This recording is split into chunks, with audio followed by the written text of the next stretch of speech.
Hey guys, so today I'm here to do a really exciting video, but there's an update in my life that I need to tell you about. I got a kitten! This is my new little baby. He was just asleep. I've been trying, my camera wasn't working for a little while there. Ow, you're clawing me. But my camera wasn't working there for a little while, so I had to wait to film this video, and now I don't know what he's doing. He might just go to sleep. But to let you know, this is my new little boy. I just bought him on Saturday and he's so adorable.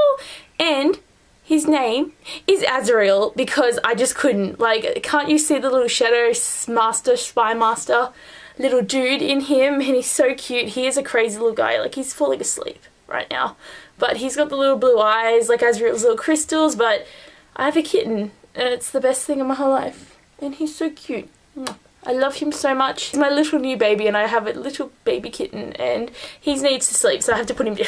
But anyway, today's video is going to be a top 5 Tuesday, as I said before, but today's theme is going to be my top 5 books I got to read before the end of the year. So these are the books that are like priority on the TBR, like need to be read at least before the end of the year, but they just need to be read, so I'm excited to get into this list. Number 5 on my list is Midnight Jewel by Rochelle Mead, and this is on my list because I really liked The Glittering Court, but it's told in such an interesting way that there's 3 books in this trilogy and they're all told by a different narrator, but they're narrating the same story. Like, they're all doing, like, they all go through the same thing, but they all have their own storylines. So it's kind of like in the first book, you get one character storyline, but you don't know any other character storyline. So I really want to know about the next character storyline, and then when the next book comes out next year, it's going to be so good to have the whole 3, know everything that's going on, but I just think it's going to be a really enjoyable experience and I just want to find out what's going on. Number 4 on my list is One Dark Throne by Ken Abbeyleec, and I really enjoyed 3 Dark Crowns, so I'm ready for crap to go down, to get all the sisters fighting and everything and just have some good times and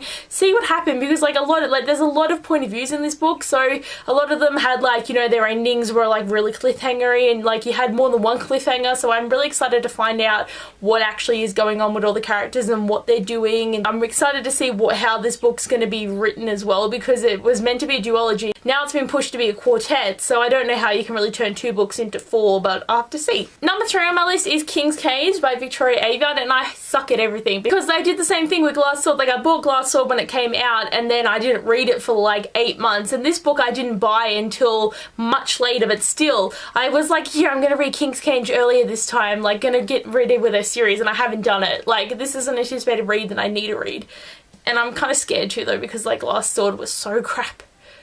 But hopefully this one's better, so I am excited to read this and to get into the story again, and then read Warstorm, which is the 4th book that's coming out next year.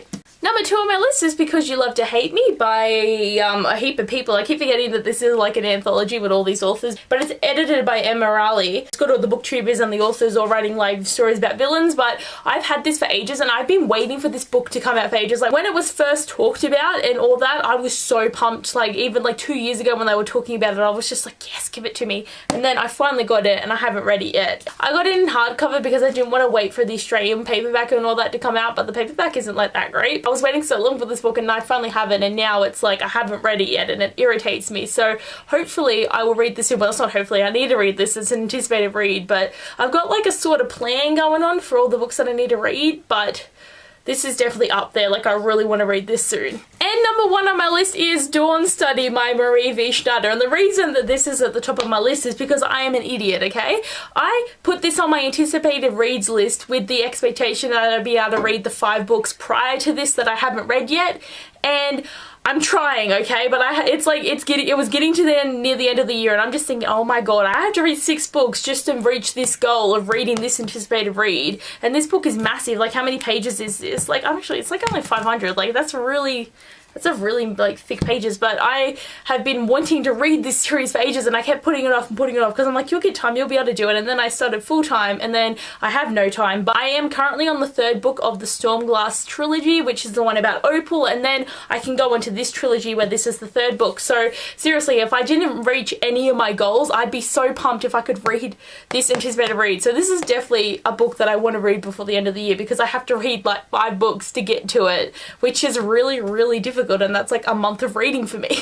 But anyway, these are all the books that are like a priority on the TBR list, and I've got like 20 books that I need to read before the end of the year, but if I read these ones, I'll be pretty happy, even though I do want to read the other 20, but I'm really trying. It's so hard when you have to work and you have no time, and now that I have a cat, it's like I literally cannot leave him for a second. Like I have to watch him all the time. Like I've been trying to read all day today, and it's like 4 o'clock, and I've only read 100 pages of my book.